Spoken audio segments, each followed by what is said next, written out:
ಇಲ್ಲಿ ತಪಸ್ಸಿನ ತರಂಗಗಳಿರ್ತಾವ, ಶಾಂತಿಯ ಕಿರಣಗಳಿರ್ತಾವ. ಮನುಷ್ಯ ಶಾಂತನಾಗಬೇಕಾದ್ರೆ ಸಂತರ ಸಾನ್ನಿಧ್ಯವನ್ನು ಸೇರಬೇಕು. ಹಾಗೆ ಇದೊಂದು ತಪಸ್ಸಿನ ಜಾಗ. ನಮಗೇನಾದರೂ ಅದು ಸಾಧ್ಯ ಆಗುತ್ತದನೋ ಏನೋ ಅಂತ ನೋಡಬೇಕು. ನಾವು ಇಡೀ ಜೀವನ ಬರೀ ಚೇಷ್ಟ ಅಂತ ತಿಳ್ಕೊಂಡು ಬಿಟ್ಟಿದ್ದೀವಿ. ಗಂಭೀರತೆ ಅನ್ನುವಂಥದ್ದಿಲ್ಲ. ಜೀವನದಲ್ಲಿ ಯಾವುದನ್ನ ಸಾಧಿಸಬೇಕಾಗಿದೆ ಅದರ ಕಡೆಗೆ ನಮ್ಮ ಲಕ್ಷ್ಯ ಇಲ್ಲ. ನಾವು ಇಲ್ಲಿಯವರೆಗೆ ಯಾವ ಕೆಲಸ ಮಾಡಬೇಕಾಗಿತ್ತು ಅದನ್ನು ಮಾಡಿಲ್ಲ. ಆಯುಷ್ಯವೇ ಹೊಂಟದ. ಯಾರ ಕೈಯಲ್ಲಿಯೂ ಆಯುಷ್ಯ ಸಿಗುವುದಿಲ್ಲ. ಇಂಥದ್ದರಲ್ಲಿ ನಾವು ಏನು ಮಾಡಬೇಕಾಗಿದೆ? ಪರಮ ಪೂಜ್ಯ ಗುರುಬಸವ ಮಹಾಶಿವಯೋಗಿಗಳವರು ಯಾವುದಕ್ಕಾಗಿ ಬೀಳೂರಿಗೆ ಬಂದರು? ಅವರಿಷ್ಟೆಲ್ಲ ಮಠವನ್ನು ಯಾರ ಸಲುವಾಗಿ ಕಟ್ಟಿಸಿದರು? ಇಲ್ಲಿ ಎಷ್ಟೋ ಜನ ದುಃಖಿತರು ಬರ್ತಾರ.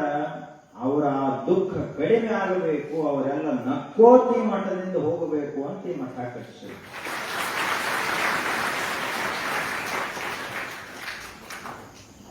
ಹಾಗೆ ಅಂತಹ ಮಹಾಶಿವಶರಣರು ಆಧ್ಯಾತ್ಮದ ಮೇರು ಪರ್ವತ, ಧರ್ಮದ ಮಹಾ ಸಾಮ್ರಾಟ, ಅನುಭಾವದ ಮಹಾಸಾಗರರಾಗಿ ಈ ಜಗತ್ತಿನಲ್ಲಿ ಎಲ್ಲಾ ನದಿಗಳು ಯಾವ ದಿಕ್ಕಿನ ಕಡೆಗೆ ಹರಿತಾವಂದ್ರ ಎಲ್ಲಿ ಸಾಗರ ಅದನೋ ಆ ದಿಕ್ಕಿನ ಕಡೆಗೆ ಹರಿತಾವ. ಕೃಷ್ಣಾ ನದಿನೋ ಹರಿದು ಹೋಗುವುದು ಸಾಗರದ ಕಡೆಗೆ. ಮಲಪ್ರಭಾ, ಘಟಪ್ರಭಾ, ಭೀಮಾ ನದಿ, ಕಾವೇರಿ, ಗಂಗಾ, ಬ್ರಹ್ಮಪುತ್ರ, ಯಮುನಾ, ಸರಸ್ವತಿ, ಯಾವುದೇ ನದಿಯಾಗಿರಲಿ ಅದು ಹೋಗಿ ಕೂಡುವುದು ಮಹಾಸಾಗರವನ್ನು. ಹಾಗೆ ನಾವೆಲ್ಲ ಏನು ಬೇಕಾದರೂ ಆಗಿರಬಹುದು, ಆದ್ರೆ ನಾವೆಲ್ಲ ಹೋಗಿ ಕೂಡುವಂತಹ ಮಹಾಸಾಗರ ಯಾವುದು ಅಂದ್ರ ದೇವಸಾಗರ, ಗುರು ಅನ್ನುವಂತಹ ಸಾಗರವನ್ನು ನಾವೆಲ್ಲ ಹೋಗಿ ಕೂಡುತ್ತೀವಿ. ಅಂತಹ ಗುರುಸ್ವರೂಪರಾಗಿ, ದೇವಸ್ವರೂಪರಾಗಿ, ಕೂಡಲ ಸಂಗಮ ದೇವರನ್ನ ತೋರಿಸುವ ಸಲುವಾಗಿಯೇ ಈ ಜಗತ್ತಿಗೆ ಅವತರಿಸಿದಂತಹ ಮಹಾಪುರುಷರು ಜಗಜ್ಯೋತಿ ಬಸವೇಶ್ವರರು. ಜಗಜ್ಯೋತಿ ಅನ್ನುವಂತಹ ಹೆಸರು ಅನ್ವರ್ಥಕ. ಯಾಕೆ ಅಂದ್ರೆ ಅವರು ಅವತರಿಸಿದ್ರು ಇಡೀ ಜಗತ್ತಿಗೆ ಒಂದು ಜ್ಞಾನದ, ಭಕ್ತಿಯ, ತಿಳುವಳಿಕೆಯ ಜ್ಯೋತಿ ಹೊತ್ತಿದಂಗಾಯಿತು. ಆ ಜ್ಯೋತಿ ಅವತರಣೆಯ ಭೂಮಿ ಯಾವುದಾಯಿತು ಅಂದ್ರ ಬಾಗೇವಾಡಿ ಆಯಿತು. ನೋಡ್ರಿ, ಒಂದೊಂದು ಊರುಗಳು ಎಷ್ಟು ಪವಿತ್ರ ಇರ್ತಾವ. ಜಗತ್ತಿನಲ್ಲಿ ಲಕ್ಷ ಲಕ್ಷ ಕೋಟಿಗಟ್ಟಲೆ ಊರುಗಳದಾವ, ಗ್ರಾಮಗಳದಾವ. ಆದ್ರ ದೇವರ ಅವತರಿಸಲಿಕ್ಕೆ ಒಂದು ಭೂಮಿ ಅಂತ ಆಯ್ಕೆ ಮಾಡಿಕೊಳ್ತಾರೆ. ಹಂಗ ಬಸವಣ್ಣನವರು ಪರಮಾತ್ಮನ ಪರಮ ಸೇವಕರು. ಅವರೀ ಜಗತ್ತನ್ನ ಉದ್ಧರಿಸಲಿಕ್ಕೆ ಬಾಗೇವಾಡಿಯನ್ನ ಅವತರಣಾ ಭೂಮಿ ಅಂತ ಆಯ್ದುಕೊಂಡು, ಆ ಬಳಿಕ ಅವರ ಭಕ್ತಿಯ ಕ್ಷೇತ್ರವಾಯಿತು, ಅವರ ಅಧ್ಯಯನದ ಕ್ಷೇತ್ರವಾಯಿತು ಕೂಡಲ ಸಂಗಮ, ಎರಡನೇ ಪವಿತ್ರ ಕ್ಷೇತ್ರ.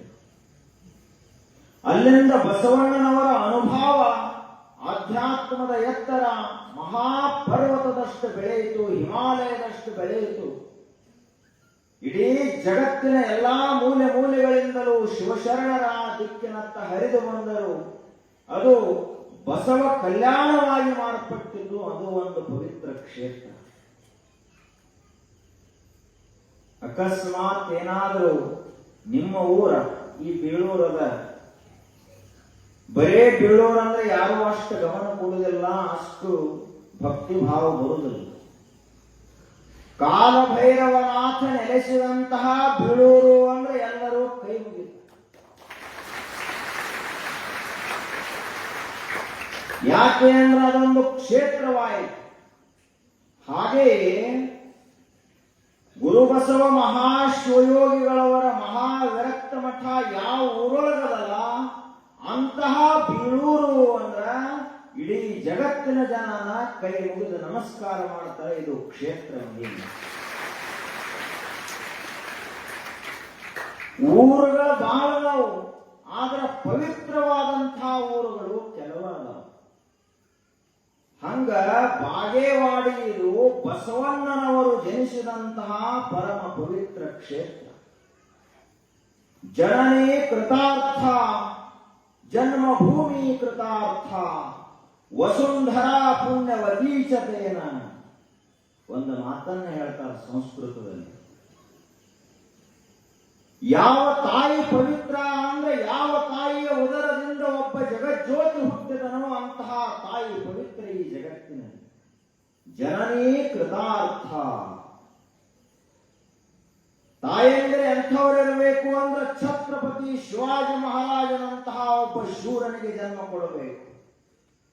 ಎಷ್ಟು ಶತಮಾನಗಳಾದರೂ ಕೂಡ ಶಿವಾಜಿ ಹೆಸರನ್ನು ತೆಗೆದುಕೊಂಡ್ರ ಎಂತಹ ಹೇಡಿಯ ಮನಸ್ಸಿನಲ್ಲಿ ಕೂಡ ಶೂರತ್ವದ ಅಲೆಗಳು ಕಂಪಿಸ್ತಾವಲ್ಲ, ಎಂತಹ ಒಬ್ಬ ಭಯಾನ್ವಿತ ಮನುಷ್ಯನಿಗೂ ಕೂಡ ಧೈರ್ಯದ ಮಿಂಚಿನ ಸಂಚಾರ ಆಗ್ತದಲ್ಲ, ಅಂತಹ ವ್ಯಕ್ತಿತ್ವ, ಆ ವ್ಯಕ್ತಿಗೆ ಜನ್ಮ ಕೊಟ್ಟಂತಹ ಒಬ್ಬ ತಾಯಿ ಸಾಮಾನ್ಯ ಅಲ್ಲ, ಆಕೆ ಮಹಾಮಾತೆ ಅಂತ ಗೌರವಿಸಬೇಕು.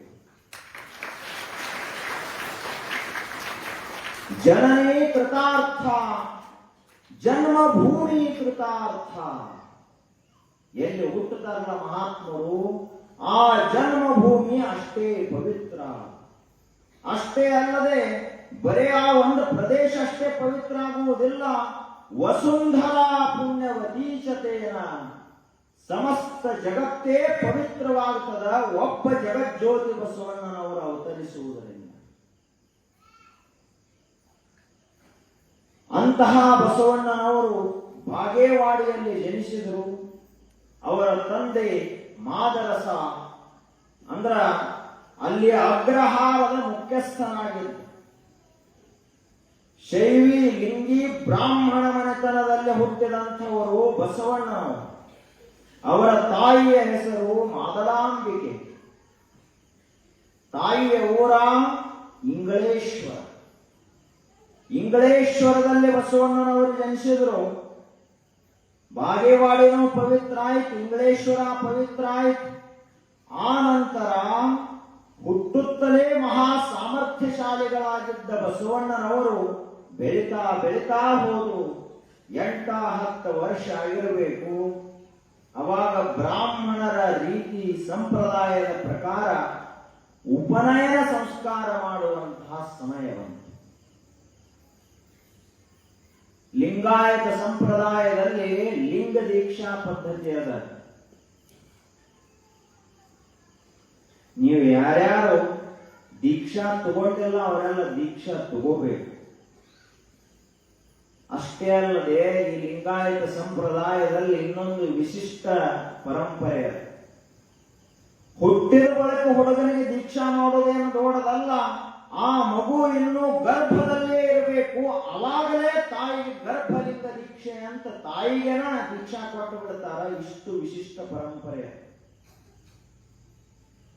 ಆ ಹುಡುಗ ಮುಂದ ಗರ್ಭದಲ್ಲಿರುವಾಗಲೇ ಲಿಂಗ ದೀಕ್ಷೆ ಆಗದಂದ ಬಳಿಕ ಆ ಹುಡುಗನಾದರೂ ಕೆಟ್ಟಾಗಿ ಹುಟ್ಟಲಿಕ್ಕೆ ಸಾಧ್ಯವೇ? ಸಂಸ್ಕಾರ ಬಹಳ ಮುಖ್ಯ. ಹಂಗ ಬ್ರಾಹ್ಮಣರಲ್ಲಿ ಉಪನಯನ ಸಂಸ್ಕಾರ ಅಂತದ. ಉಪನಯನ ಆಯ್ತು ಅಂದ್ರ ಜನ್ಮನ ಜಾಯತೆ ಶೂದ್ರ ಸಂಸ್ಕಾರಾತ್ ದ್ವಿಜ ಉಚ್ಯತೆ ವೇದಾಭ್ಯಾಸಾತ್ ವಿಪ್ರೋ ಭವತಿ ಬ್ರಹ್ಮಜಾನಾತೀತಿ ಬ್ರಾಹ್ಮಣ. ಹುಟ್ಟುತ್ತಲೇ ಪ್ರತಿಯೊಬ್ಬ ಮನುಷ್ಯ ಹೆಂಗಿರ್ತಾನಂದ್ರ ಶೂದ್ರ. ಏನೇನೂ ಇಲ್ಲ, ತಿಳುವಳಿಕೆನೇ ಇರುವುದಿಲ್ಲ, ಜ್ಞಾನ ಇರುವುದಿಲ್ಲ, ಸಂಸ್ಕಾರ ಇರುವುದಿಲ್ಲ. ಅದೇ ಉಪನಯನ ಸಂಸ್ಕಾರ ಆಯ್ತು, ಲಿಂಗ ದೀಕ್ಷೆ ಆಯ್ತು ಅಂದ್ರ ಜನ್ಮನ ಜಾಯತೆ ಶೂದ್ರ ಸಂಸ್ಕಾರಾತ್ ದ್ವಿಜ ಉಚ್ಯತೆ. ಎರಡನೇ ಜನ್ಮ ದ್ವಿಜ ಜ ಅಂದ್ರೆ ಹುಟ್ಟುವುದು, ದ್ವಿ ಅಂದ್ರೆ ಎರಡು. ತಾಯಿಯ ಗರ್ಭದಿಂದ ಹುಟ್ಟುವುದು ಮೊದಲನೇ ಜನ್ಮ. ಗುರುಗಳ ಪುತ್ರನಾಗುವುದು, ದೀಕ್ಷಾ ತೆಗೆದುಕೊಂಡ ಬಳಿಕ ಗುರುಪುತ್ರನಾಗುವುದು ಎರಡನೇ ಜನ್ಮ. ದ್ವಿಜ ಅಂತ ಕರೀತಾರೆ. ಸಂಸ್ಕಾರಾತ್ ದ್ವಿಜ ಉಚ್ಯತೆ, ವೇದಾಭ್ಯಾಸಾತ್ ವಿಪ್ರೋ ಭವತಿ. ಯಾವಾಗ ಒಬ್ಬ ಮನುಷ್ಯ ಶಾಸ್ತ್ರ ಗ್ರಂಥಗಳನ್ನ, ಧರ್ಮ ಗ್ರಂಥಗಳನ್ನ, ಸಮಸ್ತ ಆಧ್ಯಾತ್ಮಿಕ ಸಾಹಿತ್ಯವನ್ನ ಅಧ್ಯಯನ ಮಾಡ್ತಾನಲ್ಲ, ಅವಾಗ ಅವನಿಗೆ ವಿಪ್ರ ಅಂತ ಕರೀತಾರೆ. ಬ್ರಹ್ಮ ಜಾನಾತೀತಿ ಬ್ರಾಹ್ಮಣನ. ಬರೇ ಬ್ರಾಹ್ಮಣನಾಗಿ ಹುಟ್ಟಿದ ಮಾತ್ರಕ್ಕೆ ಒಬ್ಬ ಬ್ರಾಹ್ಮಣ ಅಂತ ಕರೆಸಿಕೊಳ್ಳುವುದಿಲ್ಲ. ಲಿಂಗಾಯತರ ಮನೆಯಲ್ಲಿ ಹುಟ್ಟಿದ ಮಾತ್ರಕ್ಕೆ ಒಬ್ಬನಿಗೆ ಲಿಂಗವಂತ ಅಂತ ಕರೀಲಿಕ್ಕಾಗುವುದಿಲ್ಲ. ಯಾವಾಗ ಆ ಮನುಷ್ಯ ಬ್ರಹ್ಮ ಜಾನಾತೀತಿ ಬ್ರಾಹ್ಮಣ, ಯಾವಾಗ ದೇವರನ್ನ ತಿಳಿದುಕೊಂತಾನಲ್ಲ ಅವಾಗ ಅವನಿಗೆ ಬ್ರಾಹ್ಮಣ ಅಂತ ಕರಿಬೇಕು. ಯಾವಾಗ ಲಿಂಗಾಂಗ ಸಾಮರಸ್ಯವನ್ನು ಹೊಂತಾನಲ್ಲ ಅವಾಗ ಅವನಿಗೆ ಲಿಂಗವಂತ ಅಂತ ಕರಿಬೇಕು. ಸುಮ್ಮ ಅಲ್ಲ. ನಮ್ಮ ಹೆಂಗದವು, ಗೌಡ್ರ ಮನ್ಯಾಗ ಹುಟ್ಟದ ಅಂದ್ರ ಬೇಕಾದಷ್ಟು ಹೇಳಿ ಇಲ್ಲಿ ಅವನು ಗೌಡನ. ಕುಲಕರ್ಣಿ ಅವ್ರ ಮನ್ಯಾಗ ಬೇಕಾದಂತ ದಡ್ಡ ಹುಡುಗ ಹುಟ್ಲಿ ಅವ ಒಬ್ಬ ಕುಲಕರ್ಣಿಯನ. ಹಂಗಿಲ್ಲ. ಕರ್ಮದಿಂದ ಮನುಷ್ಯ ಶ್ರೇಷ್ಠನಾಗಬೇಕೇ ಹೊರತು ಜನ್ಮದ ಜಾತಿಯಿಂದ ಅಲ್ಲ ಅಂತ ನಮಗೆ ಗೊತ್ತಿರಬೇಕು. ಅಪ್ಪ ಬಹಳ ಶೂರ, ಸೈನ್ಯದಲ್ಲಿ ಹೋರಾಟ ಮಾಡುತ್ತಿದ್ದ ಅಂದ್ರ ಮಗ ಹೇಡಿಯಾಗಿ ಹುಟ್ಟಿದ್ರು ಕೂಡ ಅವ ಸೈನಿಕ ಅಲ್ಲ. ಯಾಕೆ ಅಂದ್ರ ಸೈನಿಕ ಅನ್ನುವಂಥದ್ದೊಂದು ದೇಶ ಸೇವಾ ಪ್ರವೃತ್ತಿಯೇ ಹೊರತು ಜನ್ಮದ ಜಾತಿಯಲ್ಲ. ಒಕ್ಕಲಿಗರ ಮನೆಯಲ್ಲಿ ಹುಟ್ಟಿದಂತಹ ಎಲ್ಲಾ ಮಕ್ಕಳು ಒಕ್ಕಲಿಗರಾಗುವುದಿಲ್ಲ. ಯಾರು ಸುದೈವಿಗಳಿರ್ತಾರಲ್ಲ ಅಂಥವರಷ್ಟೇ ಒಕ್ಕಲಿಗರಾಗುವುದು. ಹಂಗ ಬಸವಣ್ಣನವರು 7-8 ವರ್ಷ ಆಗಿರಬೇಕು. ಆ ಸಮಯಕ್ಕ ಅವರಿಗೆ ಉಪನಯನ ಸಂಸ್ಕಾರ ಕೊಡಬೇಕು ಅಂತ ತಂದೆ ಎಲ್ಲ ಏರ್ಪಾಡು ಮಾಡಿದಾಗ ಎಲ್ಲ ಸಜ್ಜಾಯ್ತು, ತಯಾರಿ ಆಯಿತು. ಬಸವಣ್ಣವರಿಗೆ ಇನ್ನೇನು ಉಪನಯನ ಸಂಸ್ಕಾರದಪ್ಪ ಅಂತ ಕರೆದರು. ಅವಾಗ ಬಸವಣ್ಣನವರು ಒಂದು ಪ್ರಶ್ನೆಯನ್ನು ನೋಡ್ರಿ, ಯಾರ ಮಹಾತ್ಮರು ಇರ್ತಾರ ಅವರು ಹುಟ್ಟುತ್ತಲೇ ಜಾಗೃತಿ ಇರ್ತಾರೆ. ನಮಗತ್ತೆ ದಡ್ಡ ಇರೋದಿಲ್ಲ. 18 ವಯಸ್ಸಿಗೆ ತಿಳುವಳಿಕೆ ಬರುವುದು, 25 ವರ್ಷಕ್ಕೆ ಬರುವುದು. ಇನ್ನು ಕೆಲವೊಂದಿಷ್ಟು ಮಂದಿಗೆ 40 ವಯಸ್ಸಾದ್ರೂ ಬರುವುದೇನು ತಿಳುವಳಿಕೆ. ಬಹಳ ದಡ್ಡ ಇರ್ತದ ಮನುಷ್ಯ. ಮುಂಜಾನೆ ಅಂತ ಮಜ್ಜಿಗೆ ಕುಡಿತಾರ ಮಬ್ಬ. ಆದ್ರ ಬಸವಣ್ಣನವರು 8 ವರ್ಷಕ್ಕೆ ತಮ್ಮ ತಂದೆಗೇನೆ ಪ್ರಶ್ನೆಯನ್ನು ಕೇಳುವಷ್ಟು ಜಾಣರಾಗಿಲ್ಲ. ಇವ್ರಿಗಿಂತ ಮೊದಲು ಇವರ ಅಕ್ಕ ನಾಗಮ್ಮ. ಬಸವಣ್ಣನವರಿಗೆ ಒಬ್ಬ ಅಕ್ಕ ಇದ್ದು, ಆಕೆ ಹೆಸರು ಅಕ್ಕ ನಾಗಮ್ಮ. ಅವರೊಂದು ಪ್ರಶ್ನೆಯನ್ನು ಕೇಳಿದರು. ಇದೇನು ಶನಿವಾರ ಉಪನಯನ ಸಂಸ್ಕಾರ ಅಂತದ, ನನಕ್ಕಿಂತ 2-3 ವರ್ಷ ದೊಡ್ಡಕ್ಕೆ ನಮ್ಮ ಅಕ್ಕ. ಆಕೆಗೆ ಯಾಕೆ ಈ ಉಪನಯನ ಸಂಸ್ಕಾರ ಮಾಡಿಲ್ಲ? ಯಾಕೆ ಆಕೆಗೆ ಈ ಒಂದು ಯಜ್ಞೋಪವೀತ ಇಲ್ಲ? ಈ ಸಂಸ್ಕಾರ ಯಾಕೆ ಇಲ್ಲ? ಅವರಂದ್ರು ಇಲ್ಲ, ಹೆಣ್ಮಕ್ಳಿಗೆ ಕೊಡ್ಲಿಕ್ಕೆ ಬರುವುದಿಲ್ಲ ಅಂತ. ಅವಾಗ ಬಸವಣ್ಣವರಂದ್ರು ಹೆಣ್ಮಕ್ಳಿಗೆ ಕೊಡ್ಲಾಕ್ ಬರುವುದಿಲ್ಲ ಅಂದ ಬಳಿಕ ಇದು ಗಣಮಕ್ಕಳಿಗೊಂದು ಹೆಣ್ಮಕ್ಳಿಗೊಂದು ಮಾಡುವಂತಹ ಧರ್ಮ ನನಗೆ ಬೇಡ. ನನಗೆ ಏನಿದ್ರು ಕೂಡ ಸಮಾನವಾಗಿರುವಂತಹ ಧರ್ಮ ಬೇಕು ಅಂತ ಉಪನಯನ ಬ್ಯಾಡ ಅಂತ ಅವರು ಕೂಡಲ ಸಂಗಮಕ್ಕೆ ಹೋಗಿಬಿಟ್ರು. ವಿಚಾರ ಮಾಡಿ ಎಷ್ಟು ತಿಳುವಳಿಕೆ. ತಮ್ಮ ಹೊಂಟಾನಂತ ತಿಳಿದುಕೊಂಡು ಅಕ್ಕನೂ ಕೂಡ ತಮ್ಮನ ಹಿಂದನ ಆಕೆಯು ಹೊರಟು ಹೋದ್ರು. ಮನೆ ಬಿಟ್ಟು ಇಬ್ರು ಹೋದರು. ಈಗೂ ಅಕ್ಕ ತಂಗಿ ಅಣ್ಣ ತಮ್ಮ ಅದಾರ, ಹಾಗೂ ಇತ್ತು. ಬಹಳ ಪವಿತ್ರ ಸಂಬಂಧ ಅದು, ಅಕ್ಕ ತಮ್ಮ ಅಣ್ಣ ತಂಗಿ ಅನ್ನುವಂಥದ್ದು. ಈಗೆಲ್ಲ ಇವು ಕಾಯ್ದೆ ಕಾನೂನುಗಳ ಬಂದು ಎಷ್ಟು ಒಡೆದು ಹೋಗ್ಯದ ಮನೆ ಅಂದ್ರ ಸ್ವಲ್ಪ ವಿಚಾರ ಮಾಡಿ. ಯಾವಾಗ ಇದು ಒಂದು ಕಾಯ್ದೆ ಬಂತಲ್ಲ, ಏನ್ ಕಾಯ್ದೆ? ಆ ತಂದೆಯ ಆಸ್ತಿಯಲ್ಲಿ, ಅಪ್ಪನ ಆಸ್ತಿಯಲ್ಲಿ ಹೆಣ್ಮಕ್ಕಳಿಗೂ ಒಂದು ಪಾಲದ ಅಂತೇನು ಕಾಯ್ದೆ ತಂದ್ರೆ ನೋಡ್ರಿ, ಎಷ್ಟು ಮನೆ ಒಡೆದು ಹೋದು. ಇವರು ದೀಪಾವಳಿಗೆ ಆರತಿ ಬೆಳಗಲಾಕ ಹೋಗ್ತಿದ್ರು, ಅವ್ರು ಕರಿಲಾಕ ಬರ್ತಿದ್ರ ಹಣ್ಣುಗಳು ಎಲ್ಲ ಮುಗಿದು ಹೋಯ್ತು ಕೆಲಸ. ಭಾರತ ದೇಶ ಎಂತಹ ಭಾರತ ದೇಶ ಏನಾಯ್ತು ಅಂದ್ರೆ ಛಿದ್ರ ಆಯ್ತು, ಜಗಳ ಗಂಟರ ದೇಶ ಆಯ್ತು. ಬರೇ ಒಂದು ಕಾಯ್ದೆ ಎಷ್ಟು ಕೆಡಿಸ್ತಿ ದೇಶವನ್ನು. ಆ ಕಾಯ್ದೆಯಲ್ಲೇ ಸ್ವಲ್ಪ ಏನೋ ಅನಾಥರು ಏನೋ ಆಧಾರ ಇಲ್ಲ ಅಂದ್ರೆ ಹಿಂಗೊಂದು 2-3 ಶಬ್ದ ಹಾಕಿ ಅಂಥವ್ರಿಗೆ ಕೊಡ್ರಿ ಅಂದ್ರೆ ಏನ್ ಸಮಸ್ಯೆ ಇರಲಿಲ್ಲ. ಎಲ್ಲರಿಗೂ ಸರಿ ಸಮಾನವಾಗಿ ಅಪ್ಪನ ಆಸ್ತಿಯಲ್ಲಿ ಎಲ್ಲಾ ಹೆಣ್ಮಕ್ಕಳಿಗೆ ಪಾಲ ಅಂತ ಏನು ಬರೆದ್ರೆ ಜಡ್ಜಿಗಳು ಎಲ್ಲರೂ ಕೂಡ್ಕೊಂಡು ಕಾಯ್ದೆ ಮಾಡಿದ್ರಲ್ಲ, ಮುಗೀತು. ಅಣ್ಣ ತಮ್ಮ ಅಂತ ಯಾಕೆ ಬರ್ತದೆ? ಅವ್ರ್ಯಾಕೆ ಆರತಿ ಮಾಡ್ಲಾಕ ಬರ್ತಾರ, ಇವ್ರ್ಯಾಕೆ ಆರತಿ ಬೆಳಗಿಸ್ಕೊಳಕ್ ಹೋಗ್ತಾರ? ಆಸ್ತಿನೇ ಮುಖ್ಯ ಆಯ್ತಲ್ಲಿ, ಅಣ್ಣ ತಮ್ಮ ತಂಗಿ ಅನ್ನೋದು ಮುಖ್ಯ ಆಗಲಿಲ್ಲ. ಇನ್ನು ಬರ್ತದ ರಕ್ಷಾಬಂಧನ. ಆ ರಕ್ಷಾಬಂಧನದಲ್ಲಿ ಒಬ್ಬ ಅಕ್ಕ ಒಬ್ಬ ತಂಗಿ ನನಗೆ ಜೀವನದಲ್ಲಿ ಏನಾದ್ರೂ ಸಮಸ್ಯೆ ಬಂತು, ಕಷ್ಟ ಬಂತು ಅಂದ್ರ ಆ ಸಮಸ್ಯೆಗೆ ಮೊಟ್ಟ ಮೊದಲ ನನಗೆ ರಕ್ಷಣೆಗೆ ಬರ್ತಕ್ಕಂಥವ ನೀನೇ ಅಂತ ತಿಳಿದುಕೊಂಡು ಒಂದು ರಕ್ಷೆಯನ್ನ ತಮ್ಮ ಅಣ್ಣ ಮತ್ತು ತಮ್ಮ ತಮ್ಮನಿಗೆ ಒಬ್ಬ ಅಕ್ಕ ಅಥವಾ ತಂಗಿ ಕಟ್ಟ. ತಂಗಿಗೆ ಅಥವಾ ಅಕ್ಕನಿಗೆ ಈ ಜಗತ್ತಿನಲ್ಲಿ ಎಲ್ಲರಿಗಿಂತಲೂ ಅತ್ಯಂತ ಹೆಚ್ಚಿನ ಬಲ ಅಂದ್ರೆ ಒಬ್ಬ ತಮ್ಮ ಅಥವಾ ಅಣ್ಣ. ಅವ್ರ ಮೇಲೆ ಬಹಳ ವಿಶ್ವಾಸ ಇರ್ತದೆ. ಹಿಂಗಾಯ್ತು ಅಂದ್ರೆ ಯಾವಾಗ ವಿಶ್ವಾಸ ಬರುವುದು? ಆದ್ರೆ ಬಸವಣ್ಣನವರ ಅಕ್ಕ ಹಂಗಿರ್ಲಿಲ್ಲ. ಯಾವಾಗ ನಮ್ಮ ತಮ್ಮ ಮನೆ ಬಿಟ್ಟು ಹೋಗ್ಯಾನಂದ ಬಳಕ ನಾಯಿ ಮನೆಯಲ್ಲಿ ಇರುವುದಿಲ್ಲ ಅಂತ ತಿಳ್ಕೊಂಡು ಅವನ ಹಿಂದೆನ ಹೋಗಿಬಿಟ್ಲು ಅಕ್ಕ ಆಗಮ್ಮ. ಇದಕ್ಕ ಅಕ್ಕ ಅಂತ ಕರೀತಾರೆ. ಈಗೆಲ್ಲ ಇವರು ವಿದೇಶಿ ಇಂಗ್ಲಿಷ್ ಮೀಡಿಯಂ ಶಾಲೆ ಬಂದವ, ಅಕ್ಕನೂ ಇಲ್ಲ ತಂಗಿನೂ ಇಲ್ಲ. ಏನ್ ಎಲ್ಲಕ್ಕೂ ಒಟ್ಟು ಮುತ್ಯಾಗೂನು ಅಂಕಲ್ ಅಂತಾವು, ಮಾಮಾಗನು ಅಂಕಲ್ ಅಂತಾವು, ಅಜ್ಜಿಗೂ ಅಂಟಿನ ಅಂತಾವು, ಅವ್ವಗನು ಅಂಟಿನ ಅಂತಾವು, ಚಿಕ್ಕವ್ವಗನು ಅಂಟಿನ ಅಂತಾವು. ಏನ್ ಸಂಸ್ಕಾರ ಇದು? ಆದ್ರ ಅಕ್ಕ ನಾಗಮ್ಮನವರು ಬಸವಣ್ಣನವರ ಹಿಂದೆ ಹೋದ್ರು. ಎಲ್ಲಿಗೆ ಹೋದ್ರು ಅವರಿಬ್ಬರು ಅಂತ ಕೇಳಿದ್ರ ಕೂಡಲ ಸಂಗಮಕ್ಕೆ ಹೋದ್ರು.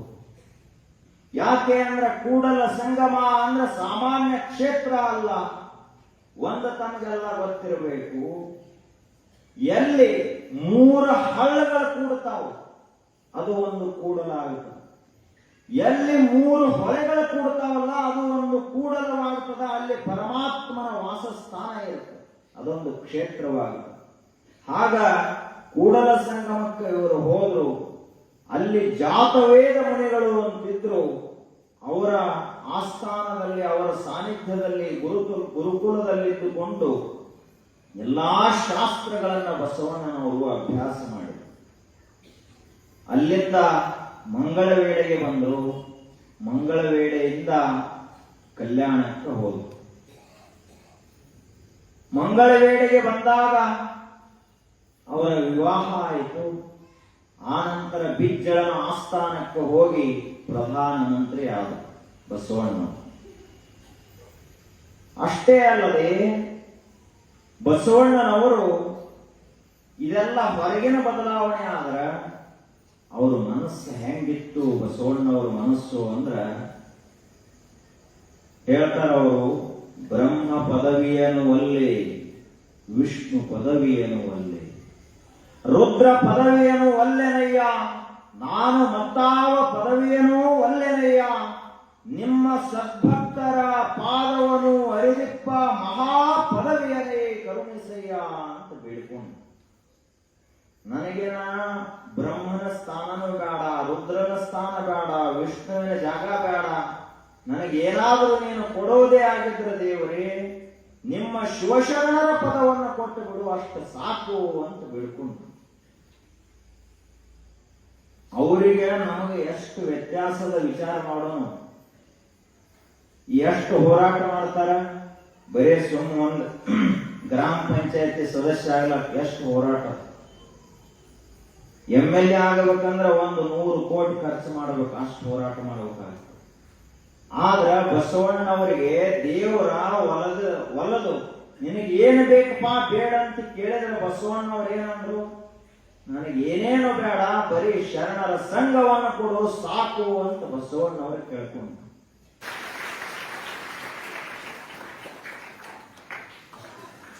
ಪರಮಾತ್ಮನೇ ಈ ಜಗತ್ತಿನ ಒಡೆಯ. ಶಾಶ್ವತವಾಗಿರುವಂಥವರು ಯಾರು ಜಗತ್ತಿನಲ್ಲಿ ಅಂದ್ರೆ ದೇವರು. ಸ್ವಾಮಿ ನೀನು, ಶಾಶ್ವತ ನೀನು. ಇದು ನಮಗೆ ಗೊತ್ತಿರಬೇಕು. ನಾವ್ಯಾರೂ ಮಾಲಕರಲ್ಲ ಇಲ್ಲಿ. ನಿಜವಾಗಿಯೂ ಸ್ವಾಮಿಯೇ ನೀನು. ಸ್ವಾಮಿ ಅಂದ್ರೆ ಒಡೆಯ. ಯಾರು ಒಡೆಯರು, ಯಾರ ಮಾಲಕರಪ್ಪ ಈ ಜಗತ್ತಿಂದು ಅಂತ ಕೇಳಿದ್ರ ಕೂಡಲ ಸಂಗಮನೇ ನಿಜವಾದ ಮಾಲೀಕನಾದ. ಶಾಶ್ವತ ನೀನು. ಶರೀರ ಶಾಶ್ವತವೇನು, ಯಾವಾಗ ಬಿದ್ದು ಹೋಗುತ್ತದೆ ಯಾರಿಗೂ ಗೊತ್ತಿಲ್ಲ. ಮನೆ ಶಾಶ್ವತ ಏನು, ಯಾವಾಗ ಬೀಳ್ತದ ಗೊತ್ತಿಲ್ಲ. ಬಂಧು ಬಾಂಧವರ ಶಾಶ್ವತ ಏನು, ಯಾವಾಗ ಸತ್ತು ಹೋಗುತ್ತಾರೆ ಯಾರಿಗೂ ಗೊತ್ತಿಲ್ಲ. ಅಧಿಕಾರ ಶಾಶ್ವತ ಏನು, ಯಾವಾಗ ಕುರ್ಚಿಯಿಂದ ಇಳಿಸ್ತಾರಂತ ಗೊತ್ತಿಲ್ಲ. ಮಾನ ಸನ್ಮಾನಗಳ ಶಾಶ್ವತವಂದ್ರ ಯಾವಾಗ ಅಪಮಾನ ಆಗುತ್ತದಂತ ಗೊತ್ತಿಲ್ಲ. ಜಗತ್ತಿನಲ್ಲಿ ಶಾಶ್ವತವಾಗಿ ಯಾವಾಗಲೂ ಬದಲಾಗಲಾರದಂತೆ ಇರುವಂತಹ ಸತ್ಯ ಯಾವುದು ಅಂದ್ರೆ ದೇವರು ಮಾತ್ರ. ಶಾಶ್ವತ ನೀನು. ಈ ಸತ್ಯ ನಮಗೆ ಗೊತ್ತಿರಬೇಕು. ಪಶುಪತಿ ಜಗಕ್ಕೆ ಏಕೋ ದೇವ, ಒಬ್ಬನೇ ದೇವ, ಕೂಡಲ ಸಂಗಮ ದೇವ. ಇಡೀ ಜಗತ್ತಿಗೆ ಮಾಲಕ ಯಾರು, ಪಶುಪತಿ ಯಾರು ಅಂದ್ರೆ ಪರಮಾತ್ಮ. ಸ್ವರ್ಗ ಮರ್ತ್ಯ ಪಾತಾಳದೊಳಗೆ, ಅದು ದೇವಲೋಕವಾಗಲಿ, ಮನುಷ್ಯರು ವಾಸ ಮಾಡುವಂತಹ ಮರ್ತ್ಯಲೋಕವಾಗಲಿ, ಅಥವಾ ರಾಕ್ಷಸರು ವಾಸ ಮಾಡುವಂತಹ ಪಾತಾಳವಾಗಲಿ, ಸಮಸ್ತ ವಿಶ್ವಕ್ಕೆಲ್ಲ ಒಡೆಯ ಯಾರು ಅಂದ್ರೆ ಕೂಡಲ ಸಂಗಮನವನ್ನು ಬಿಟ್ಟು ಮತ್ತೆ ಯಾರೂ ಇಲ್ಲ ಅಂತ ಬಸವಣ್ಣವರು ಹೇಳ್ತಾರೆ. ನಾವೆಲ್ಲ ಈ ಭಕ್ತಿಯನ್ನು ಕಲಿಬೇಕು. ಬಸವಣ್ಣನವರು ಏನು ಕಲಿಸುವಾದ್ರ ನಮಗ ಅಂತ ಕೇಳಿದ್ರ ಭಕ್ತಿಯನ್ನು ಕಲಿಸುವಾದ್ರು. ಎನಗಿಂತ ಕಿರಿಯರಿಲ್ಲ, ಶಿವಭಕ್ತರಿಗಿಂತ ಹಿರಿಯರಿಲ್ಲ. ಇದನ್ನ ಬಸವಣ್ಣನವರೇ ಹೇಳಲಿಕ್ಕೆ ಸಾಧ್ಯ, ಮತ್ತಾರಿಗೂ ಸಾಧ್ಯ ಅಲ್ರಿ. ಅವರ ಭಾವ, ಅವರೇನು ಸಾಮಾನ್ಯ ಹುದ್ದಾದೊಳಗೆ ಇರಲಿಲ್ಲ.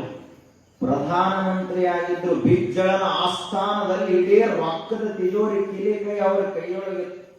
ಪ್ರಧಾನಮಂತ್ರಿ ಹುದ್ದಾದು ಸಾಮಾನ್ಯ ಅಲ್ಲ. ಅಂಥ ಹುದ್ದಾದೊಳಗಿದ್ದು, ಅಂಥ ದೊಡ್ಡ ಸ್ಥಾನದಲ್ಲಿದ್ದು ಒಂದು ಮಾತನ್ನ ಹೇಳ್ತಾರ. ಇದನ್ನು ನಮಗೆ ಎಂದಾದ್ರೂ ಕಲ್ಪನಾ ಮಾಡ್ಲಿಕ್ಕೆ ಸಾಧ್ಯ ಐತೆ ಅಂತ ವಿಚಾರ ಮಾಡಬೇಕು. ಆವನಾಗಡೇನು ಶ್ರೀ ಮಹಾದೇವನ ನೆನೆವವನ ಬಾಯ ತಾಂಬೂಲವ ನೆಲುವೆ, ಅವನ ಬೀಳುಡುಗೆಯ ಹೊದೆವೆ, ಪಾದ ರಕ್ಷೆಯ ಕಾಯ್ದು ಬದುಕುವೆ, ಕೂಡಲ ಸಂಗಮ ದೇವ ಅಂತ ಹೇಳ್ತಾರೆ. ಸುಮ್ಮ ವಿಚಾರ ಮಾಡೋಣ, ಅವರು ಎಂಥ ಸ್ಥಿತಿಯಲ್ಲಿದ್ರು. ಅವನು ಯಾರಾದರೂ ಸರಿ, ಅವನು ಬರೀ ಓಂ ನಮಃ ಶಿವಾಯ, ಓಂ ನಮಃ ಶಿವಾಯ ಅಂತ ಜಪ ಮಾಡುತ್ತಿದ್ದ ಅಂದ್ರ ಅಂಥ ಮನುಷ್ಯ ಏನು ತಾಂಬೂಲ ಎಲೆ ಅಡಿಕೆಯನ್ನು ಮೆಲ್ತಾನಲ್ಲ, ಅವ ತಿಂದ ಬಳಿಕ ಉಳಿದ ಅಂದ್ರ ಅಂಥ ಅದನ್ನು ಕೂಡ ನಾ ತಿಂತೀನಿ ಅಂತ ಹೇಳ್ತಾರೆ. ಬೀಳು ಉಡುಗೆಯ ಹೊದೆವೆ, ಅವ ಉಟ್ಟು ಬಿಟ್ಟಂತಹ ಬಟ್ಟೆಯನ್ನು ನಾ ಉಟ್ಟುಕೊಳ್ತೀನಿ, ಪಾದರಕ್ಷೆಯ ಕಾಯ್ದು ಬದುಕುವೆ. ಅಂತಹ ಭಕ್ತ ಏನು ಪಾದರಕ್ಷೆ ಬಿಟ್ಟಿರ್ತಾನಲ್ಲ, ಅವೇ ನನ್ನ ಪಾಲಿಗೆ ದೇವರಂತ ಅವುಗಳನ್ನು ಕಾಯ್ಕೋತ್ ನಾ ಬದುಕ್ತೀನಿ. ಯಾಕೆ ಅಂದ್ರ ಅವ ಪರಮಾತ್ಮನನ್ನ ನೆನೆಸ್ತಾನ, ನನ್ನ ದೇವರನ್ನ ನೆನೆಸ್ತಾನ ಅಂತ ತಿಳಿದುಕೊಂಡು ನಾನು ಇಷ್ಟು ಸೇವಾ ಮಾಡ್ತೀನಿ ಅಂತ ಹೇಳ್ತಾರ. ನಮಗಿದು ಸಾಧ್ಯ. ಇನ್ನೊಂದು ಮಾತನ್ನು ಹೇಳ್ತಾರೆ ಬಸವಣ್ಣನವರು, ಇವೆಲ್ಲ ಲಕ್ಷ್ಯದಲ್ಲಿರ್ಬೇಕು. ಬಸವಣ್ಣನವರ ಬಗ್ಗೆ ಹೇಳುವುದು ಅಂದ್ರೆ ಜಾತಿ ಮಾಡುವುದಲ್ಲ.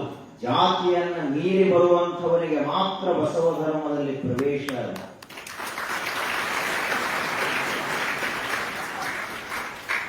ಕೊಳ್ಳಾಗ ಲಿಂಗ ಕಟ್ಟಿಕೊಂಡು ಏನಾದ್ರೂ ಆ ಮನುಷ್ಯ ನೀ ಯಾರ ಪೈಕಿ ಅಂತ ಕೇಳುತ್ತಿದ್ದ ಅಂದ್ರೆ ಅವ ಬಸವಣ್ಣನವರ ಭಕ್ತನೇ ಅಲ್ಲ. ವೇಶ್ಯ ಪುತ್ರನಾಗಲಿ, ದಾಸಿ ಪುತ್ರನಾಗಲಿ, ಶಿವದೀಕ್ಷೆಯಾದ ಬಳಿಕ ಸಾಕ್ಷಾತ್ ಶಿವನೆಂದು ವಂದಿಸಿ ಪೂಜಿಸಿ ಪಾದೋದಕ ಪ್ರಸಾದವ ಕೊಂಬುದೇ ಯೋಗ್ಯ. ಹೀಗಲ್ಲದೆ ಉದಾಸೀನವ ಮಾಡಿದರೆ ಪಂಚಮಹಾಪಾತಕ ನರಕ ಕಾಣ ಕೂಡಲ ಸಂಗಮ ದೇವ. ಇದನ್ನು ಎಂದೂ ಮರಿಬಾರದು ನಾವು ಯಾರು. ಏನ್ ಹೇಳಿದ್ರು ಅವರು? ದಾಸಿ ಪುತ್ರನಾಗಲಿ ವೇಶ್ಯಾ ಪುತ್ರನಾಗಲಿ ಶಿವ ದೀಕ್ಷೆಯಾದ ಬಳಿಕ ಅವನು ಯಾರಾದರೂ ಸರಿ, ನಾವು ಸಮಾಜದಲ್ಲಿ ಅವರನ್ನು ಎಷ್ಟು ಕೆಳವರ್ಗದವರಂತ ತಿಳ್ಕೊಂಡಿದ್ದೇವಲ್ಲ, ಅಂಥವ್ರು ಯಾರಾದರೂ ಸರಿ, ಯಾರಿಗೆ ಇಷ್ಟಲಿಂಗ ದೀಕ್ಷೆ ಆಗುತ್ತದ, ಯಾರ ಹಣೆ ಮೇಲೆ ವಿಭೂತಿಯನ್ನು ಧರಿಸಿಕೊಂಡಿರ್ತಾರ, ಕೊರಳಲ್ಲಿ ರುದ್ರಾಕ್ಷಿಯ ಮಾಲೆಯನ್ನು ಧರಿಸಿರ್ತಾರ, ದಿನಂಪ್ರತಿಯಾಗಿ ಶಿವನ ಪೂಜೆಯನ್ನು ಮಾಡ್ತಾರಲ್ಲ, ಅಂಥವರನ್ನ ಸಾಕ್ಷಾತ್ ಶಿವ ಅಂತ ತಿಳ್ಕೋಬೇಕು ಅಂತ ಹೇಳ್ತಾರೆ. ಸಾಕ್ಷಾತ್ ಶಿವನೆಂದು ವಂದಿಸಿ ಪೂಜಿಸಿ ಪಾದೋದಕ ಪ್ರಸಾದವ ಕೊಂಬುದೇ ಯೋಗ್ಯ. ದೇವರಂದ್ರೆ ಬೇರೆ ಅಲ್ಲ, ದೇವರ ಸೇವಕರಂದ್ರೆ ಬೇರೆ ಅಲ್ಲ. ಯಾರ ಕೊರಳೊಳಗ ಲಿಂಗ ಅದಲ್ಲ, ಯಾರಲ್ಲಿ ಪರಮಾತ್ಮನ ಬಗ್ಗೆ ಅಪಾರ ಶ್ರದ್ಧೆ ಅದಲ್ಲ, ಅಂಥವರು ಯಾರು ಅಂದ್ರೆ ಶಿವನ ಸೇವಕರು. ಅವರ ಪಾದ ಪೂಜಾ ಮಾಡಿ ಒಂದಿಷ್ಟು ತೀರ್ಥ ತೆಗೆದುಕೊಂಡೆ ಅಂದ್ರ ನಿನ್ನ ಜೀವನ ಸಾರ್ಥಕವಾಗುತ್ತದೆ ಅಂತ ಹೇಳ್ತಾರೆ. ನಾವೇನ್ ಮಾಡ್ತೀವಿ? ಒಬ್ಬರೇ ಇಲ್ಲೋ ಕೆಲವೊಂದಿಷ್ಟು ಜನ ಪಾಲಿಸ್ತಿರಬಹುದು, ಇಷ್ಟು ಮಂದಿ ಇದೀವಿ, ಹೆಚ್ಚು ಕಡಿಮೆ ಅರ್ಧಕ್ಕಿಂತ ಹೆಚ್ಚಿಗೆ ಮಂದಿ ದೀಕ್ಷಾ ತಗೊಂಡವನ, ಲಿಂಗ ದೀಕ್ಷಾ ತಗೊಂಡದ ಮಂದಿ ತಗೊಂಡ್ರು. ಮತ್ತ ನಾವು ನಾಳೆ ಲಗ್ನ ಮಾಡೋ ಮುಂದೆ ನೀ ಯಾರ ಪೈಕಿ ಅಂತ ಕೇಳೇ ಮಾಡ್ತೀವಿ ಹೊರತು ಯಾರ ಪೈಕಿ ಅಂತ ಕೇಳಾರ್ದ ಒಬ್ಬರೇ ಮಾಡೋ ಲಗ್ನ. ಎದೆಕಟ್ಟಿ ಹೇಳಬೇಕಿಂತಹ ಮಾತುಗಳನ್ನ. ಹೌದ್ರಿ, ನಾವದೇವಿ, ನಾವು ನಿಜವಾಗಿಯೂ ಬಸವಣ್ಣನವರ ಭಕ್ತರಿದ್ದೀವಿ, ಅದಕ್ಕಾಗಿ ಸಾಕ್ಷಾತ್ ಶಿವನಂತ ತಿಳಿದುಕೊಂಡು ನಾವು ಜಾತಿ ಕೇಳಾರ್ದ ಲಗ್ನ ಮಾಡ್ತೀವಿ ಅಂತ ಯಾರು ಹೆಂಗ್ ಬರ್ತಾರೆ? ಬಹಳ ಕಷ್ಟದ ಕೆಲಸ ಇದು. ಬಸವಣ್ಣನವರ ಬಗ್ಗೆ ಕೇಳೋದು ಬಹಳ ಸುಲಭದ, ಅವರು ಹೇಳಿದ ಮಾತುಗಳನ್ನು ಪಾಲಿಸುವುದು ಬಹಳ ಕಷ್ಟದ ಕೆಲಸ. ಅದನ್ನೇ ಇನ್ನೊಂದು ಮಾತನ್ನು ಹೇಳ್ತಾರೆ, ಇದೆಲ್ಲ ಎಚ್ಚರಿಕೆಯ ಮಾತುಗಳು.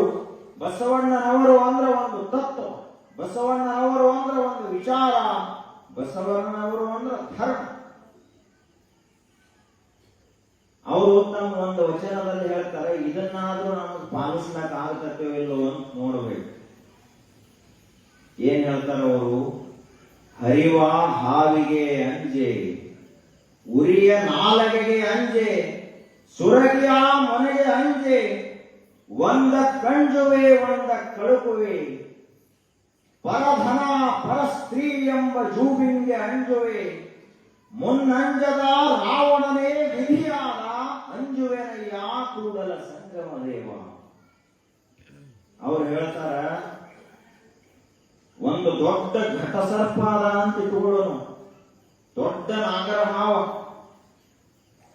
ದೊಡ್ಡ ಹಾವು ಹಿಂಗೆ ಎತ್ತಿ ನಡಿ ಎತ್ತಿ ನನ್ನನ್ನ ಕತ್ತಲಾಕ ಬಂದ್ರು ಕೂಡ ನಾವು ಒಂದಿಷ್ಟು ಅಂಜುವವನಲ್ಲ ಅಂತ ಹೇಳ್ತಾರೆ. ಹರಿವ ಹಾವಿಗೆ ಅಂಜೆ, ಹಾವಿಗೂ ಅಂಜು ಮನುಷ್ಯ ನಾನಲ್ಲ. ಉರಿಯ ನಾಲಗೆಗೆ ಅಂಜೆ, ಬಹಳ ಹೊತ್ತಿ ಉರಿಯುವಂತಹ ಪ್ರಳಯಾಗ್ನಿ, ಜ್ವಾಲಾಮುಖಿ, ಅಂತಹ ಅಗ್ನಿಗೆ ಕೂಡ ನಾ ಅಂಜುವವನಲ್ಲ. ಸುರಗಿಯ ಮನೆಗೆ ಅಂಜೆ, ಯಾರಾದ್ರೂ ಖಡ್ಗವನ್ನು ತೆಗೆದುಕೊಂಡು ಬಂದು ನಿನ್ನನ್ನು ಕತ್ತರಿಸಿ ಹಾಕ್ತೀನಂದ್ರೂ ಕೂಡ ನಾನು ಅಂಜುವುದಿಲ್ಲ. ಒಂದ ಕಂಜುವೆ ಒಂದ ಕಳುಕುವೆ, ಆದ್ರೆ ಇಷ್ಟೆಲ್ಲದಕ್ಕೂ ಅಂಜಲಾದ ಮನುಷ್ಯ ನಾನು ಎರಡಕ್ಕೆ ಬಹಳ ಅಂಜ್ತೀನಿ ಅಂತ ಹೇಳ್ತಾರ. ಪರಧನ ಪರಸ್ತ್ರೀ ಎಂಬ ಜೂಬಿಂಗೆ ಅಂಜುವೆ. ಯಾವುದಕ್ಕೆ ಅಂಜ್ತೀನಿ ಅಂದ್ರ, ಇನ್ನೊಬ್ಬರ ಸಂಪತ್ತಿತ್ತು ಅಂದ್ರೆ ಅಂಜು ದೂರ ಸರಿದು ಬಿಡ್ತೇನೆ. ಇನ್ನೊಬ್ಬರ ಹೆಣ್ಮಗಳು ಸ್ತ್ರೀ ಇದ್ಲು ಅಂದ್ರೆ ನಾನು ಬಹಳ ದೂರ ಸರಿತೀನಿ. ಯಾಕೆ ಅಂದ್ರ ಮುನ್ನಂಜದ ರಾವಣನೇ ವಿಧಿಯಾದ. ರಾವಣ ಅಂದ್ರೆ ಸಾಮಾನ್ಯನೇ, 4 ವೇದಗಳನ್ನ ಮುಖೋದ್ಗತವಾಗಿ ಹೇಳ್ತಾ ಇದ್ದ, 6 ಶಾಸ್ತ್ರಗಳು ಎಲ್ಲಾ ರೀತಿಯಾದಂಥ ವಿದ್ಯೆ ಅವನಲ್ಲಿತ್ತು. ಸಾಮಾನ್ಯ ಲಂಕೆಯನ್ನ ಶ್ರೀಲಂಕಾ ಮಾಡಿದ್ದ ರಾವಣ. ಶ್ರೀಲಂಕಾ ಅಂದ್ರೆ ಏನು? ಬಂಗಾರದ ಲಂಕಾ. ಆಗಿನ ಕಾಲದಲ್ಲಿ ಶ್ರೀಲಂಕಾದಷ್ಟು ಶ್ರೀಮಂತ ಯಾವುದೂ ಇರಲಿಲ್ಲ ಜಗತ್ತಿನಲ್ಲಿ. ಅಷ್ಟು ಶ್ರೀಮಂತವಾಗಿ ಅದನ್ನ ಕಟ್ಟಿದಂಥವ ರಾವಣ. ಆದ್ರೆ ಏನ್ ಮಾಡೋದು? ಬಹಳ ಸಾಮರ್ಥ್ಯ ಇತ್ತು ರಾವಣನಿಗೆ. ಸಾಕ್ಷಾತ್ ಶಿವನ ಆತ್ಮಲಿಂಗವನ್ನೇ ತಂದಂಥವ ರಾವಣ. ಆದರೂ ಕೂಡ ಸ್ವಲ್ಪ ಅವನ ಮನಸ್ಸ ಜಾರಿತು, ಸ್ವಲ್ಪ ಅವನ ಕಣ್ಣ ಜಾರಿತು. ಸೀತಾದೇವಿಯನ್ನ ಮೋಹಿಸಿದ. ತತ್ ಪರಿಣಾಮವಾಗಿ ಕೆಲವೇ ವರ್ಷಗಳಲ್ಲಿ ಲಂಕಾ ಸುಟ್ಟು ಬೂದಿಯಾಗಿ ಹೋಯಿತು. ಎಲ್ಲಾ ಸೇವಕರು ನಾಶವಾಗಿ ಹೋದರು. ರಾವಣನ 10 ತಲೆಗಳೆಲ್ಲ ಉರುಳಿ ಬಿತ್ತು. ರಾವಣ ಧರಾಶಾಯಿಯಾದ, ಸತ್ತ ಹೆಣವಾದ ಅಂತ ಹೇಳ್ತಾರೆ. ಎದರಿಂದ ರಾವಣನನ್ನು ನಾಶ ಮಾಡಿದ್ದು ಬೇರೆ ಯಾವುದೂ ಅಲ್ಲ, ಇನ್ನೊಬ್ಬರ ಹೆಣ್ಮಗಳ ಕಡೆ ಏನು ದೃಷ್ಟಿಯನ್ನು ಹಾಯಿಸಿದಲ್ಲ, ಆ ಒಂದು ತಪ್ಪಿಗಾಗಿ ಇಡೀ ಲಂಕಾ ಸುತ್ತ ದಹನ ಆಗಿ ಹೋಯಿತು. ರಾವಣನ ಪ್ರಾಣ ಪಕ್ಷಿ ಹಾರಿ ಹೋಯಿತು. ಭೀಷ್ಮಾಚಾರ್ಯರು ಬಾಣದ ಹಾಸಿಗೆ ಮೇಲೆ ಮಲ್ಕೊಂಡಿರ್ತಾರೆ. ಅವಾಗ ಒಬ್ಬರು ಒಂದು ಪ್ರಶ್ನೆಯನ್ನ ಕೇಳ್ತಾರೆ. ಭೀಷ್ಮಾಚಾರ್ಯರೇ, ನೀವು ಅಖಂಡ ಬ್ರಹ್ಮಚಾರ್ಯರು, ಬಹಳ ಸಾಮರ್ಥ್ಯ. ಅಷ್ಟೇ ಅಲ್ಲದೆ ಪಿತಾಮಹನ ಸ್ಥಾನ ನಿಮಗೆ. ಮತ್ತೆ ನೀವು ಒಬ್ಬರೇ ಇರಲಿಲ್ಲ, ದ್ರೋಣಾಚಾರ್ಯರಿದ್ರು, ಕರ್ಣ ಇದ್ದ. ಬಹಳ ದೊಡ್ಡ ಸಾಮ್ರಾಜ್ಯವೇ ನಿಮ್ಮ ಕೈಯಲ್ಲಿತ್ತು. ಇಷ್ಟೆಲ್ಲ ಇದ್ದಾಗಲೂ ಕೂಡ ನೀವೆಲ್ಲ ಯಾಕೆ ಸೋತ್ರಿ?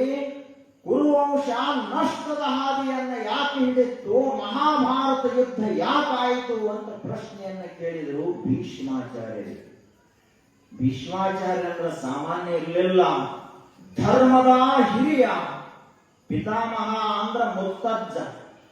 ಬಹಳ ಹಿರಿಯರು, ಬಹಳ ತೂಕದ ನಡೆ. ಇಡೀ ಜೀವನದಲ್ಲಿ ಅಪ್ಪನ ಸಲುವಾಗಿ ಒಂದು ಪ್ರತಿಜ್ಞೆಯನ್ನು ಮಾಡಿದಂತಹ ಮಹಾ ಸಾಮ್ರಾಟ ಯಾರು ಅಂದ್ರೆ ಭೀಷ್ಮಾಚಾರ್ಯ. ನಾನು ಎಂದೆಂದಿಗೂ ಲಗ್ನಾಗುವುದಿಲ್ಲ, ನಾನು ಎಂದಿಗೂ ರಾಜಸಿಂಹಾಸನದ ಮೇಲೆ ಕೂಡುವುದಿಲ್ಲ, ಸದಾ ಕಾಲ ಕುರುವಂಶದ ಸೇವಕನಾಗಿಯೇ ಇರ್ತೀನಿ, ಸದಾ ಕಾಲ ಕುರುಕ್ಷೇತ್ರವನ್ನು ರಕ್ಷಣಾ ಮಾಡುತ್ತೇನೆ ಅಂತ ಪ್ರತಿಜ್ಞಾ ಮಾಡಿದಂತಹ ಶೂರ. ಅಂತಹ ಭೀಷ್ಮಾಚಾರ್ಯ ಒಂದು ಮಾತನ್ನ ಹೇಳ್ತಾನೆ. ಇದನ್ನೆಲ್ಲ ನೆನಪಿಟ್ಟುಕೋಬೇಕು ನಾವು. ಏನ್ ಮಾತು ಹೇಳ್ತಾನಂದ್ರ, ನೋಡಪ್ಪ, ಯಾವ ಸಾಮ್ರಾಜ್ಯದಲ್ಲಿ, ಯಾವ ಮನೆಯಲ್ಲಿ, ಯಾವ ಕುಲದಲ್ಲಿ, ಯಾವ ದೇಶದಲ್ಲಿ ಒಬ್ಬ ಹೆಣ್ಮಗಳಿಗೆ ಅಪಮಾನ ಆಗುತ್ತದೆ, ಒಬ್ಬ ಹೆಣ್ಮಗಳ ಮಾನಭಂಗವಾಗುವಂತಹ ಪ್ರಸಂಗ ನಡೀತದ, ಯಾವ ಮನೆಯಲ್ಲಿ ಒಬ್ಬ ಹೆಣ್ಮಗಳು ಮನಸಾಪೂರ್ವಕವಾಗಿ ಬಿಕ್ಕಿ ಬಿಕ್ಕಿ ಅಳ್ತಾಳಲ್ಲ, ಅಂತಹ ಕುಲವೇ ನಷ್ಟವಾಗಿ ಹೋಗುವುದಂತ ಭೀಷ್ಮಾಚಾರ್ಯ ಹೇಳ್ತಾನೆ. ಸಾಮಾನ್ಯ ಮಾತಲ್ಲಿ ಗೊತ್ತಿರಬೇಕು. ಇದಕ್ಕೆ ಧರ್ಮ ಅಂತ ಕರೀತಾರೆ. ನಾವೇನ್ ಮಾಡ್ತೀವಿ? ಅವರೇನು ಹೆಣ್ಮಕ್ಕಳು ಅಂತ ತಿಳ್ಕೊತೀವಿ. ಅವರೇನು ಹೆಣ್ಮಕ್ಕಳು ಅನ್ನಬಾರದು. ಧರ್ಮ ಅನ್ನುವಂಥದ್ದು ಮಾನ, ಮರ್ಯಾದೆ, ಸಂಸ್ಕಾರಗಳ ಪ್ರತಿರೂಪವೇ ಹೆಣ್ಮಕ್ಕಳು. ಅಕಸ್ಮಾತ್ ಅವರಿಗೆ ಅಪಮಾನವಾಯಿತು ಅಂದ್ರ ಅಷ್ಟು ದೊಡ್ಡ ಸಾಮ್ರಾಜ್ಯ ಎಲ್ಲ ಹಾಳಾಗಿ ಹೋಯಿತು. 18 ಅಕ್ಷೋಹಿಣಿ ಸೈನ್ಯ ಎಲ್ಲ ಸತ್ತು ಹೋಯಿತು. ಎದಕ್ಕೆ? ಬರೀ ಒಬ್ಬ ದ್ರೌಪದಿಯ ಅಪಮಾನ ಮಾಡಿದ್ದಕ್ಕಾಗಿ ಎಲ್ಲ ನಷ್ಟವಾಗಿ ಹೋಯಿತು. ಅದಕ್ಕೆ ಅವರಲ್ಲಿ ಬಸವಣ್ಣನವರು ಹೇಳ್ತಾರ, ನಾನು ಇವು ಯಾವಕ್ಕೂ ಅಂಜುವುದಿಲ್ಲ, ಹಾವಿಗಂಜುವುದಿಲ್ಲ, ಬೆಂಕಿಗಂಜುವುದಿಲ್ಲ, ಉರಿಗಂಜುವುದಿಲ್ಲ. ಒಂದು ಕನ್ಸ್ತೀನಿ, ಒಂದು ಕಳಕ್ತೀನಿ. ಇನ್ನೊಬ್ಬರ ಹೆಣ್ಮಕ್ಕಳು ಅಂದ್ರ ಅನ್ಯ ವಧು ಎಂಬುದು ನಿಮ್ಮ ರಾಣಿವಾಸ ಅಂತ ಹೇಳಿದ್ರು. ಅಂದ್ರೆ ಏನು? ಸಾಕ್ಷಾತ್ ಪಾರ್ವತಿ ದೇವಿ ಇದ್ದಂಗೆ ಇನ್ನೊಬ್ಬರ ಹೆಣ್ಮಕ್ಕಳು ಅಂದ್ರ ಅವ್ರು ಏನಪ್ಪಾ, ನಮ್ಮ ತಾಯಿಯ ಸಮಾನ ಅಂತ ನೀನು ಯಾವಾಗ ನೋಡ್ಲಾಕ್ ಕಲಿತೀಯಲ್ಲ, ಅವಾಗ ನಿನಗೆ ದೇವರ ಬಹಳ ದೂರ ಇಲ್ಲ, ಸಮೀಪ ಬಂದದಿ ಅಂತ. ನಮ್ಮ ಕಣ್ಣ ನಾವು ತಿದ್ದುಕೋಬೇಕು, ಸ್ವಲ್ಪ ನಮ್ಮ ಮನಸ್ಸನ್ನ ನಾವು ತಿದ್ದುಕೊಳ್ಳೋದು ಕಲಿಬೇಕು. ನಾವೇನು ಹುಟ್ಟಿ ಇಷ್ಟು ದೊಡ್ಡವರಾದೇವಿ, ಇನ್ನೂ ಸಮೇತ ನಮ್ಮ ದೃಷ್ಟಿ ಸ್ವಚ್ಛ ಇದೆ. ಮಹಾತ್ಮರು ಯಾವಾಗಲೂ ಹೇಳ್ತಿರ್ತಾರೆ, ನಿಮ್ಮ ಕಣ್ಣು ಸ್ವಚ್ಛ ಮಾಡ್ಕೋರಿ ಅಂತ ಹೇಳ್ತಿರ್ತಾರೆ. ಗುರು ಬಸವ ಮಹಾಶಿವಯೋಗಿಗಳವರಲ್ಲಿ ಇಂತಹ ತಪಸ್ಸಿನ ಶಕ್ತಿ ಅಪ್ಪಿತಪ್ಪಿ ಸವಿತವಾಗಿ ಅವರ ಮನಸ್ಸಿನಲ್ಲಿ ಕಾಮ ಅನ್ನೋದು ಸುಳಿದಿದೆ. ಯಾಕೆ ಅವರ ಮಾತುಗಳಲ್ಲಿ ಆ ಸಾಮರ್ಥ್ಯ ಇತ್ತು, ಅವರ ಅಂದದ್ದು ಯಾಕಾಗುತ್ತಿತ್ತು ಅಂದ್ರ, ಅಖಂಡ ಬ್ರಹ್ಮಚರ್ಯವನ್ನು ಯಾರು ಪಾಲಿಸ್ತಾರಲ್ಲ ಅವರಿಗೆ ಅಂದದ್ದ ಆಗುವಂತಹ ಸಾಮರ್ಥ್ಯ ಇರುತ್ತೆ.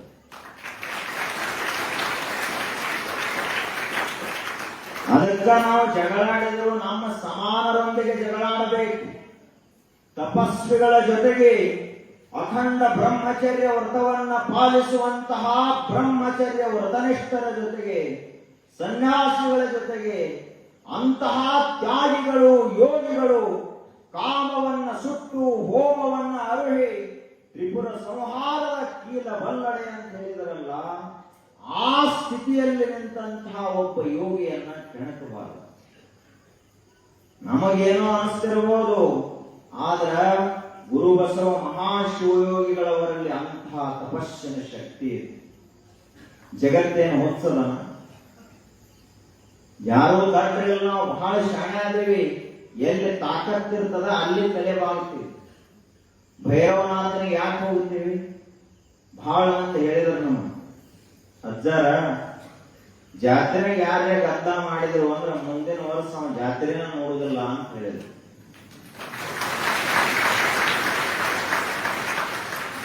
ತಾಕತ್ತದ ಅಂತ ತಿಳ್ಕೊಂಡು ನಾವು ಅನ್ಸ್ತೀವಿ, ತಲೆ ಬಾಳ್ತೀವಿ. ಯಾರಾದ್ರೂ ಏನಾದ್ರೂ ನ್ಯಾಯದ ಪ್ರಶ್ನೆ ಬಂತು, ಇವ ಸುಳ್ಳು ಹೇಳಂಗ್ ಕಾಣ್ಲ ಹತ್ತ ಅಂದ್ರೆ ಅಲ್ಲಿ ಗುರುಬಸವಮೂರ್ತಿಯ ಮಠಕ್ಕೆ ಹೋಗಿ ಆ ಮಠದಾಗ ಕೂತು ಇದ ಮಾತು ಹೇಳು ನಾ ಕೇಳ್ತೀನಿ ಅಂತ ನ್ಯಾಯದ ಸಂದರ್ಭದಲ್ಲಿ ಹೇಳ್ತಾನೆ.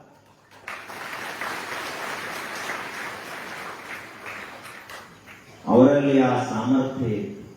ಬಸವಣ್ಣನವರ ಧರ್ಮವನ್ನ ಸರಿಯಾಗಿ ಚಾಚು ತಪ್ಪದೆ 100% ಪಾಲಿಸಿದಂತಹ 18-19ನೇ ಶತಮಾನದ ಶಿವಯೋಗಿಗಳಲ್ಲಿ ಅಗ್ರಗಣ್ಯರಾದಂಥವರೇ ಗುರುಬಸವ ಮಹಾಶಿವಯೋಗಿಗಳು.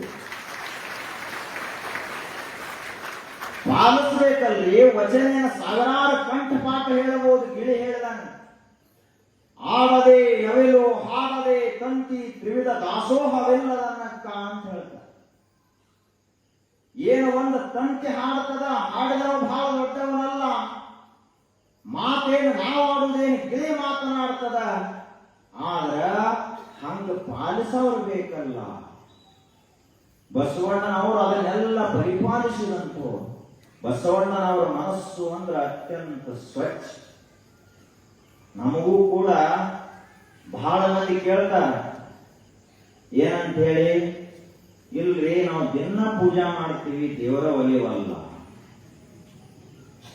ಪದ್ಧತಿ ಪ್ರಕಾರ ಪೂಜಾ ಮಾಡ್ತೀವಿ. ನಾವು ಹೊಳೆ ಕೇಳ್ತೀವಿ, ನೀನು ನಿನ್ನ ಧರ್ಮ ಪತ್ನಿಯನ್ನ ಬಿಟ್ಟು ಉಳಿದಂತ ಜಗತ್ತಿನ ಎಲ್ಲಾ ಹೆಣ್ಮಕ್ಕಳನ್ನು ನಿನ್ನ ತಾಯಿಯಂಗೆ ಎಂದು ನೋಡ್ಲಾಕ್ ಕಲಿತಲ್ಲ, ಅಂದ ನಿನಗೆ ದೇವರು ಬೆಟ್ಟಾಗ್ತಾನೆ. ಏನ್ರಿ ಆಧುನಿಕ ಕಾಲದಲ್ಲಿ ಹುಡುಗರು ಸಹಿತ ಎಷ್ಟು ಕೆಟ್ಟ ಹೋಗ್ಯ ವಿಚಾರ ಮಾಡಿ. ಸಣ್ಣ ಸಣ್ಣ ಹುಡುಗರು 10ನೇತೆ 12ನೇತೆ ಹುಡುಗರು ಶಾಲೆಗೆ ಹೋಗಿ ಅಕ್ಕ ತಂಗಿ ಅಂತ ನೋಡೋದಿರ್ತದೆ. ಇದು ಧರ್ಮದ ದೇಶ, ಧರ್ಮವನ್ನು ಜಗತ್ತಿಗೆ ಕಲಿಸಿಕೊಟ್ಟಂತಹ ದೇಶ. ಆದ್ರ ಮನ್ಯಾಗ ಅವ್ವ ಅಪ್ಪನ ಹೇಳಂಗಿಲ್ಲ. ಹೇಳ್ಬೇಕ್ರಿ, ಇದನ್ನ ಕಲಿಸ್ಲಿಲ್ಲ ಅಂದ್ರೆ ನಿಮ್ಗೆ ಅವ್ವ ಅಪ್ಪ ಅಂತ ಯಾಕೆ ಕರಿಬೇಕು? ನೀವು ಇದನ್ನ ಮೊಟ್ಟ ಮೊದಲು ಕಲಿಸಬೇಕು. ನೋಡಪ್ಪ ತಮ್ಮ, ನೀ ಶಾಲೆಗೆ ಹೋಗಿ ಶಾಲೆಯಲ್ಲಿ ಎಷ್ಟು ಜನ ಅದಲ್ಲ ಅವರಿಗೆಲ್ಲ ನಿನ್ನ ಅಕ್ಕ ನಿನ್ನ ತಂಗಿಯ ಸಮಾನ ಅಂತ ತಿಳ್ಕೊ ಅಂತ ನೀವು ಮಕ್ಕಳಿಗೆ ತಿಳಿಸಿ ಹೇಳುದು ಕಲಿಬೇಕು.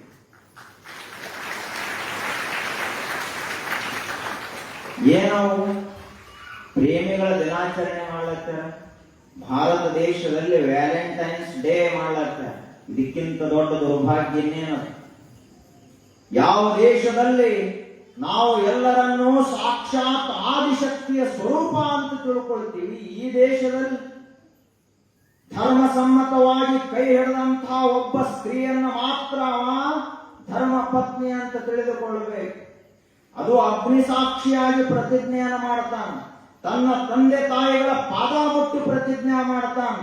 ಅಜ್ಜ ಅಜ್ಜಿ ಇಡೀ ಊರಿನ ಹಿರಿಯರು ಬಂಧು ಬಾಂಧವರ ಸಮಕ್ಷಮದಲ್ಲಿ ಪ್ರತಿಜ್ಞೆಯನ್ನು ಮಾಡ್ತಾನ. ನಾನು ಇನ್ನು ಮುಂದ ಇವರನ್ನ ಧರ್ಮ ಪತ್ನಿ ಅಂತ ಸ್ವೀಕಾರ ಮಾಡ್ತೀನಿ ಅಂತ ಪ್ರತಿಜ್ಞೆ ಮಾಡುವುದೇ ಲಗ್ನ. ಡಿಜೆ ಹಚ್ಚುವುದು ಲಗ್ನ ಅಲ್ಲ, ಊರಿಗೆ ಊಟ ಹಾಕುವುದು ಲಗ್ನ ಅಲ್ಲ.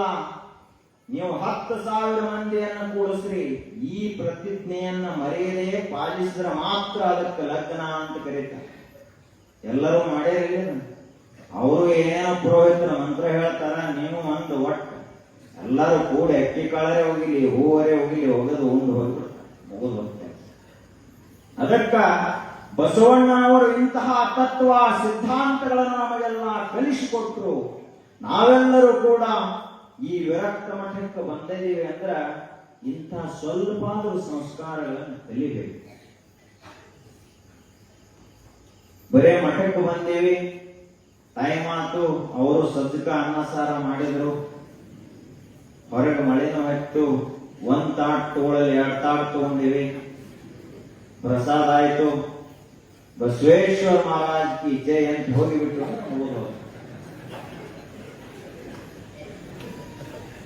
ಬಸವೇಶ್ವರ ಮಹಾರಾಜ್ ಕಿ ಜೈ ಅನ್ನೋದು ಅಷ್ಟೇ ಅಲ್ಲ, ಹಂಗ ನಾವು ಬದುಕಿದೀವಿ ಅಂದ್ರೆ ನಿಜವಾದ ನಮನಗಳನ್ನ ಅಪ್ಪಗಳಿಗೆ ಸಲ್ಲಿಸಿದಂಗಾಗುತ್ತೆ.